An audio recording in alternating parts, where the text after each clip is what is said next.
Ну что, дорогие мои, я продолжаю нашу серию лекций, и сегодняшняя лекция у нас будет посвящена отношениям с самим собой. И это тоже очень важная тема. Почему? Потому что без отношений с самим собой нам очень трудно строить отношения с этим миром.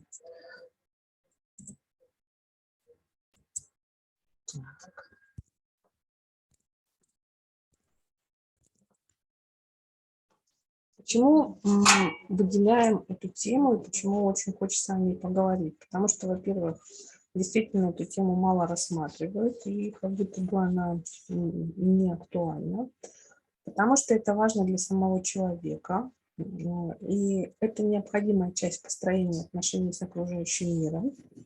Это фундамент для построения жизни своей мечты и повышения ее качества. Почему же не уделяют этому вопросу внимания? На это существуют исторические причины, географические причины, культуральные причины и личностные причины. И давно известно о том, что на все эти причины, то есть как бы мы не смотрели на эти причины, все равно есть определенные выгоды для того, чтобы человек не опирался на самого себя, а больше находился в зависимости от каких-то внешних обстоятельств, от каких-то течений, направлений, чужих мыслей и так далее. Почему? И как бы вот если подводить в общем, да, то есть итогом этому всему, то есть все эти причины направлены на то, чтобы человек находился в зависимости, для того, чтобы человека можно было управлять.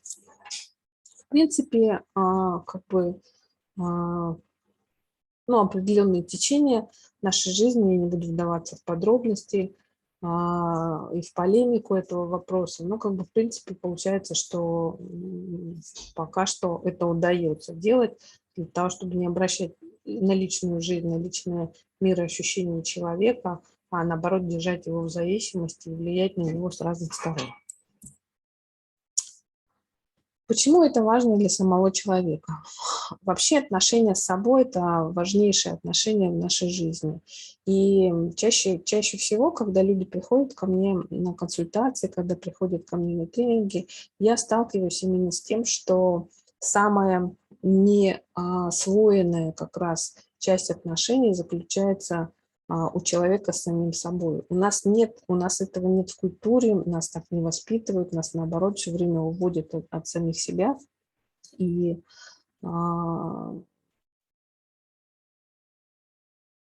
никто нам никогда не говорил о том, что в первую очередь необходимо строить отношения с самим собой. Также это важно, потому что честность, уважение, принятие, сострадание, умение выслушать – все это важно не только в общении с партнерами, с приятелями. И чем крепче наша дружба с собой, тем легче нам общаться с другими. Потому что найти, вернуть, построить, настроить любовь к себе, если у вас не складываются отношения с самим собой, если вы считаете, что ничего не стоите, значит, вам надо срочно искать способы вернуть себе себя. Это не так просто. Особенно если ваш внутренний критик постоянно нашептывает на ухо гадости. Попробуйте встретиться с собой, позаботиться о себе. И наступит день, когда вы поймете, что вернули главную любовь всей жизни – любовь к себе, считает психолог Рокси Зараби. Что же такое любовь к себе? Давайте попробуем немножко рассмотреть этот аспект и немножечко разобраться с этим всем. Любовь к себе изначально мы можем рассматривать такое библейское высказывание, как «возлюби ближнего своего, как самого себя».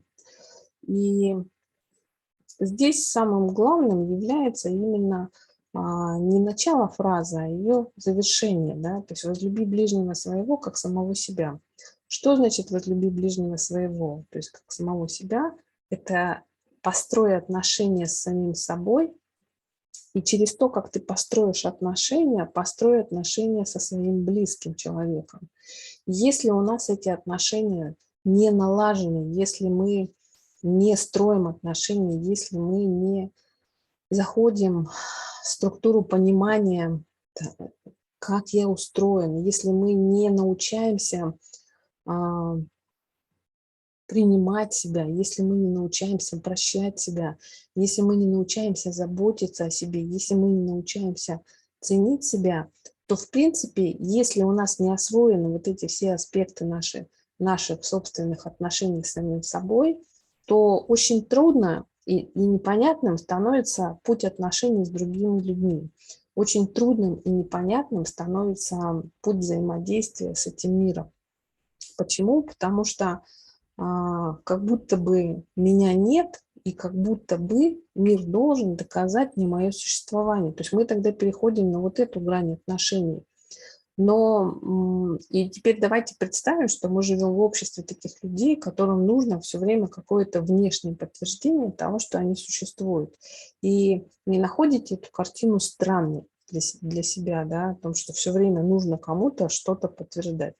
Так вот, в Библии уже давно-давно сказано, и это прямо секрет секретов, на который нужно обратить внимание, о том, что наша жизнь начинается с самих себя, наша жизнь начинается с того, какие отношения я построю с самим собой. И неважно, в каких жизненных обстоятельствах мы оказались, в трудных, тяжелых, полегче, совсем тяжелых, может быть, даже в каких-то моментах отчаяния, но как раз вот этот вариант построения отношений с самим собой нас и может выручить, да, то есть если у нас есть хотя бы внутренний диалог по поводу того, что я сам себя поддерживаю, что я сам себе верю, и тогда отношения с другим человеком у нас будут строиться именно по такому же типу.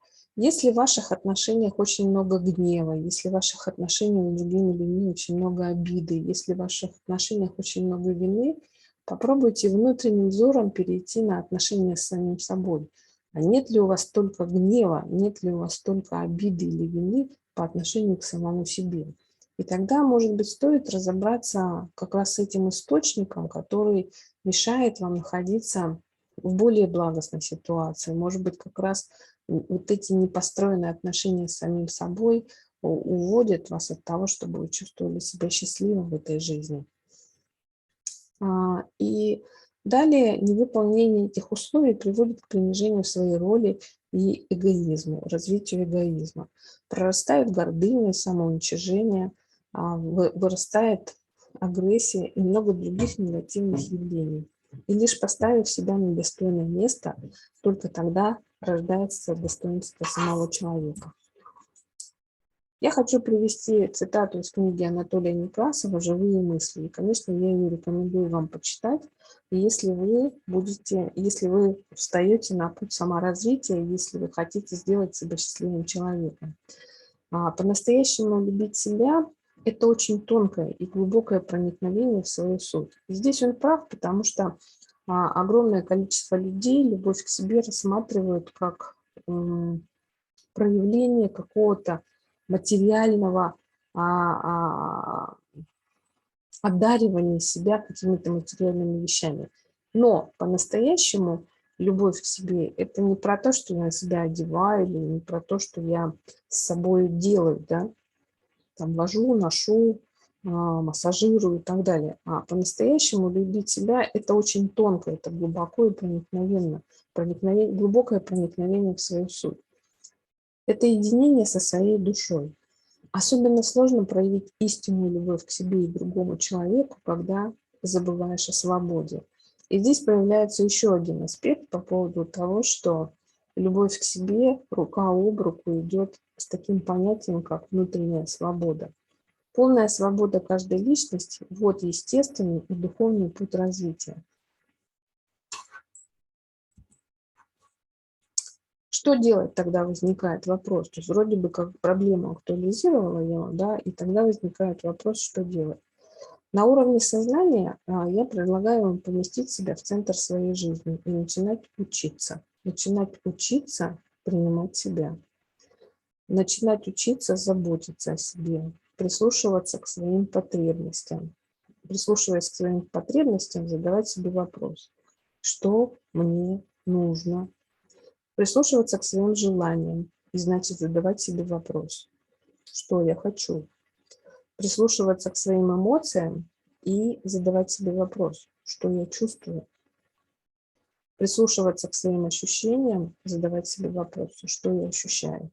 И когда вы задаете себе все эти 4 вопроса, что мне нужно, что я хочу, что я чувствую, что я ощущаю, это как раз один из путей, когда вы можете разворачиваться к самому себе. Это как раз один из путей, когда, развернувшись к себе, вы начинаете более четко ощущать себя. И более четко ощущая себя, вы начинаете более четко прислушиваться к себе и понимать себя. И это очень важный момент проникновения вас в самих себя. То есть это как будто бы вы внутри становитесь сам себе другом. Вместо внутренней критики, наоборот, поддерживать и хвалить себя. Я хочу сказать о том, что мир каждого ребенка построен на том, как к нему относятся его окружающие авторитетные взрослые. И неважно о том, что выросли вы в семье или вне семьи, в жизни каждого из нас есть вот этот аспект, что нас окружают какие-то авторитетные взрослые, и через призму их отношений к нам мы формируем отношение к самим себе. И чаще всего огромное количество взрослых считает о том, что самым успешным и удачным путем воспитания детей является их критика. И когда мы окунаемся в такое критика или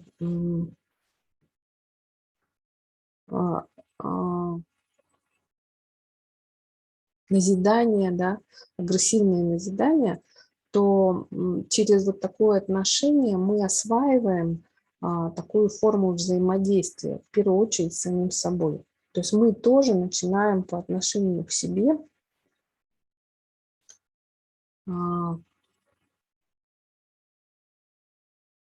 перенимаем вот эту модель поведения и начинаем относиться к себе точно таким же образом. И тогда уже, когда мы выходим из отношений со своими родителями или с авторитетными взрослыми, мы как будто бы сами начинаем продолжать себя внутренне критиковать. Уже нет рядом с нами этих людей, мы уже давно живем отдельно, но внутренний критик продолжает нас назидать и критиковать нас за любое действие, за любую ошибку. И вот в этом месте как раз, если мы настроены на налаживание отношений с самим собой, для чего? Для того, чтобы стать опорой себе в жизни, и для того, чтобы перестать зависеть от мнения окружающих, от эмоциональных состояний окружающих, то здесь очень важным моментом является что? А является именно то, что мы становимся себе не критикующими фигурами, а здесь мы, наоборот, учимся поддерживать себя и хвалить себя. И я согласна с тем, что это не всегда удается, но, по крайней мере, нужно начинать это делать, и когда вы начнете это делать, как будто бы у вашего внутреннего ребенка появится выбор о том, кому прислушиваться, к внутреннему критику или к вам, который вас самих же поддерживает, хвалит и гордится с вами.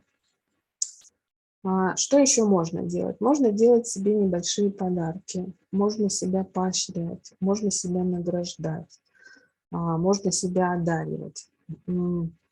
Обязательно нужно гулять, петь, рисовать и радоваться. То есть заниматься всем тем, что приносит вам радость. Пусть даже это будут небольшие участки радости, но пусть каждый день небольшое переживание радости наполняет вашу жизнь. И вы через некоторое время заметите о том, что вот эти маленькие островки радости соединяются в какую-то определенную линию, которая выводит вас именно хорошее отношение к самому себе, это выводит в добрый настрой, да, то есть в ощущение радости. И это подкрепляет вашу собственную уверенность. Также очень важно начинать находить в себе хорошие качества, проявления,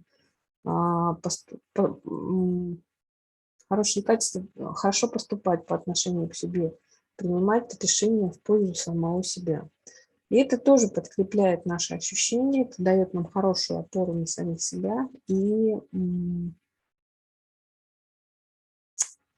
увеличивает нашу уверенность, и, соответственно, это влияет на формирование нашей самоценности.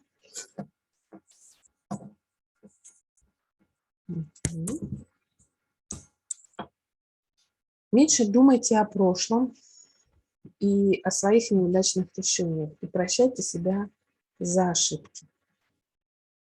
Если меньше думать о прошлом, о своих неудачных решениях и прощать себя за ошибки, это значит проявлять к себе милосердие, это значит прощать себя за то, что где-то вы ошиблись. Я хочу сказать о том, что мы все не идеальны в этой жизни. Да? Нет в жизни идеальных людей. Есть люди, которые совершают ошибки и могут себя простить и сделать вывод, то есть повзрослеть на этой ошибке, простить себя и сделать вывод, что так делать больше нельзя. Встать и пойти дальше, жить той жизнью, о которой он мечтает. Вот. И поэтому здесь очень важно для того, чтобы выйти из вот этой круговерти отношений с внутренним критиком, хорошо иногда прощать себя, хорошо иногда прислушиваться к себе, хорошо быть к себе милосердным и сострадательным. И отсюда открывается абсолютно другая форма жизни, отсюда открывается другая форма взаимоотношений с самим собой, которая приводит к более качественной жизни, которая в жизни наполненной радостью и формирует определенную основу для счастья.